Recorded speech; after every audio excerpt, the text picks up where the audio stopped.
Hi, it's me again with Corel Draw Tips and Tricks, and I'm trying to making this diamond pattern a little bit easier. My diamond pattern is 1 inch tall and ½ inch wide, and you can make that smaller later. We are going to go to Edit, Step, and Repeat, and we're going to nudge or offset the horizontal 15 times. Now, I never change my duplicate, but we're going to go 0.25 on the X and go 0.5 on the Y, and then Control D and make a duplicate of them. You made them that fast, and you could keep going, but for the video, that's all I'm going to do. Then go to Arrange and Combine. Now it's combined all these.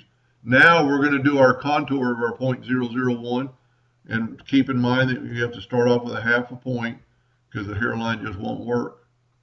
And this fast, Corel filled in all the patterns of your, and it's a lot easier to do it this way, and if you did a whole bunch, you'd be done in half the time.